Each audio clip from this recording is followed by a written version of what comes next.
بنیز ہیں، بنیز کی ایج 35 دن ہے اور انہیں ڈائریا ہوا ہے، اور یہ صبح سے ہے، تو ابھی جنسیہ کافی شدید صورتحال ہے ابھی اس وقت۔ دیکھیے عبداللہ صاحب، یہ کوئی مسئلہ نہیں ہے ڈائریا کا، بار بار میں بتا بھی چکا ہوں۔ آپ جسٹ اسکوریکس سرپ لے آئیں، تصویریں بھی اٹیچ کر کے دیتا ہوں، اور نویڈیٹ سرپ بھی لے آئیں، ٹھیک ہے۔ تو بنیز جو ہے اس کو آپ اسکوریکس جو ہے وہ بھی کوئی آدھا چمچ پلا دیں، پورا چمچ بھی پلا دیں تو کوئی مسئلہ نہیں ہے۔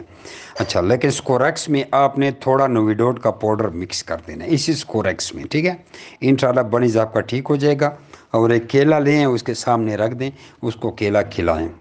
اگر بالفاظ اس نے خوراک چھوڑ دیا تو آپ چاول والا سیریلاک لے آئیں، وہ اس کو کھلائیں، آپ کا ریبٹ ٹھیک ٹھاک ہو جائے گا انشاءاللہ، 2 خوراکوں سے ٹھیک ہو جائے گا۔ ونس اگین دوبارہ بتاؤں گا کہ ایک بڑا چمچ اسکور ایکس سرپ لے کر ویٹرنری کے شاپ سے ملے گا، اس میں آدھے ڈھکن سے بھی کم نویڈیٹ کا پاؤڈر ڈال دینا۔ نویڈیٹ پاؤڈر انسانوں کی دکان سے ملے گا۔ ریبٹ کو 2 خوراکیں یہ بنا کے، یہ 2 خوراکیں بن جائیں گی آپ کی، اور ریبٹ آپ کا بالکل A1 ہو جائے گا۔